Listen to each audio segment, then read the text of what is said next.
আসসালামু আলাইকুম রহমতুল্লাহ। সুপ্রিয় নবম শ্রেণীর শিক্ষার্থীবৃন্দ, আজকে তোমাদের স্কুলের রিয়েল প্রশ্ন অর্থাৎ আসল প্রশ্ন সম্পর্কে আলোচনা করব। প্রিয় শিক্ষার্থী, বাংলা বিষয় বাংলা, সময় থাকবে 3 ঘন্টা, পূর্ণমান 100। তোমাদের 1 নম্বর প্রশ্ন উত্তর হচ্ছে সঠিক উত্তরে টিক চিহ্ন দাও। 15টি প্রশ্ন থাকবে যার মান হচ্ছে 15। প্রিয় শিক্ষার্থী, প্রশ্নগুলো তোমরা দেখে নিতে পারো, তোমাদের পরীক্ষায় কমন পড়তে পারে।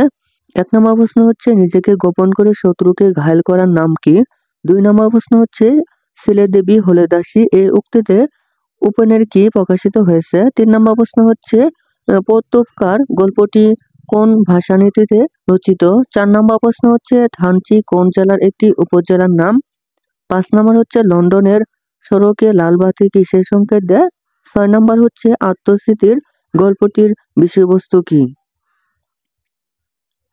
প্রিয় শিক্ষার্থী, 7 নং প্রশ্ন হচ্ছে আনকরা শব্দটির অর্থ কি? 8 নম্বর প্রশ্ন হচ্ছে কোনটি ক্রিয়া বিশেষ্যের উদাহরণ? তারপর তোমাদের 9 নম্বর প্রশ্ন হচ্ছে বাক্যের কর্তাকে কি বলা হয়? 10 নম্বর প্রশ্ন হচ্ছে তিনি জীবিত না বাচক? বিবৃতিবাচক বাক্য অনুযায়ী বিপরীত শব্দ হবে। 11 নম্বর প্রশ্ন হচ্ছে বাংলা অভিধান অনুযায়ী পরাশ্রী বর্ণকুল 1900 বিসর্গ চন্দ্রবিন্দু কোথায় বসে? 12 নম্বর প্রশ্ন হচ্ছে পল্লিমা কবিতায় উল্লেখিত ধেনু অর্থ কি? 13 নম্বর প্রশ্ন হচ্ছে অলিখিত উপাখ্যান গল্পে কালু বাউ আলী কে?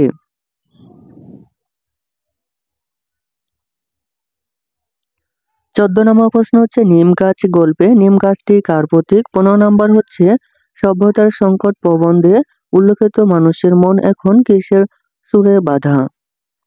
প্রিয় শিক্ষার্থী, তারপর থাকছে তোমাদের এক কথায় উত্তর দাও। 10টি থাকবে, 10টিতে 10টি উত্তর দিতে হবে। প্রতিটি মান তোমাদের 1 করে, অর্থাৎ 10টিতে 10। ক নম্বর প্রশ্ন হচ্ছে উপেনকে কে ধরে নিয়ে গেল? খ নম্বর হচ্ছে অঞ্চলভেদে ভাষার ভিন্ন ভিন্ন কি থাকে? গ নম্বর প্রশ্ন হচ্ছে কে বিধবা বিবাহ আইন পাশ করাতে সক্ষম হয়েছিলেন? ঘ নম্বর হচ্ছে যিনি প্রতিবেদন প্রস্তুত করেন তাকে কি বলে? উম নম্বর প্রশ্ন হচ্ছে কিসের জুড়ে ইংরেজরা দুনিয়াতে প্রভুত্ব করে? 4 নম্বর প্রশ্ন হচ্ছে সংবিধানের কাজ কি? 6 নম্বর হচ্ছে বাক্যের কর্তাকে কি বলা হয়? বর্গের জ নম্বর হচ্ছে দুর্গম গেরে কান্তার মরু বলতে কি বোঝায়? জ নম্বর হচ্ছে নিম গাছ গল্পে নিম গাছ কোন রোগের মহা ঔষধ? ইয় নম্বর হচ্ছে সভ্যতার সংকট প্রবন্ধে সভ্যতার সংকট মূলত কিসের সংকট? প্রিয় শিক্ষার্থী, তারপরে তোমাদের রচনামূলক প্রশ্ন দিতে হবে। রচনামূলক অংশ হচ্ছে 2 নম্বর প্রশ্ন সংক্ষিপ্ত প্রশ্নের উত্তর দাও।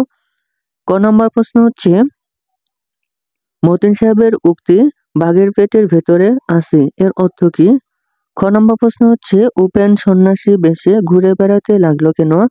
গ নম্বর প্রশ্ন হচ্ছে ফেরা গল্পের আমিন কিভাবে মারা যায়? ঘ নম্বর হচ্ছে খলিফা মামুন কিছুক্ষণ মৌন হয়ে রইলেন কেন? ম নম্বর হচ্ছে সংবাদ প্রতিবেদন কি? চ নম্বর হচ্ছে লন্ডন শহরে কি কি বৈশিষ্ট্য লেখকের ভালো লেগেছে এবং কি কি বৈশিষ্ট্য খারাপ লেগেছে? 6 নম্বর হচ্ছে আত্মজীবনী বলতে কি বোঝো? বর্গীয় জ নম্বর হচ্ছে রূপকথা বলতে কি বোঝো?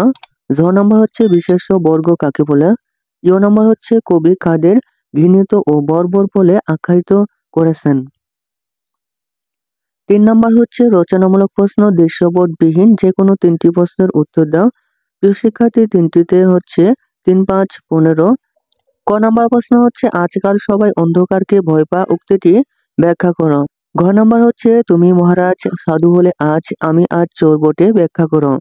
গ নম্বর হচ্ছে বাক্যের কয়টি অংশ ও কি কি উদাহরণ সহ লেখো। ঘ নম্বর হচ্ছে নিচের অনুচ্ছেদে দাগ দেওয়া শব্দগুলোর প্রতিশব্দ নিয়ে পুনরায় লেখো। ম নম্বর হচ্ছে নিম গাছ গল্পে শিকড় অনেক দূরে চলে গেছে বলতে কি বোঝানো হয়েছে? 4 নম্বর হচ্ছে রচনামূলক প্রশ্ন দৃশ্যপট নির্ভর নিচের অনুচ্ছেদগুলো পড়ে যে কোনো 5টি প্রশ্নের উত্তর দাও। প্রিয় শিক্ষার্থী, তোমাদের 5টি প্রশ্নের উত্তর দিতে হবে। ক, খ, গ, ঘ এবং উম, চ, ছ। প্রশ্ন 13 রয়েছে, তার মধ্যে 5টি প্রশ্নের উত্তর দিতে হবে। প্রিয় শিক্ষার্থী, প্রশ্নগুলো তোমরা দেখে নিতে পারো। প্রিয় শিক্ষার্থী, এই ছিল তোমাদের আজকে পর্বের ভিডিও। প্রিয় শিক্ষার্থী, তুমি যদি আমার চ্যানেলটি সাবস্ক্রাইব করে না থাকো তাহলে আর দেরি না করে এখনই চ্যানেলটি সাবস্ক্রাইব করে পাশে থাকো। ধন্যবাদ।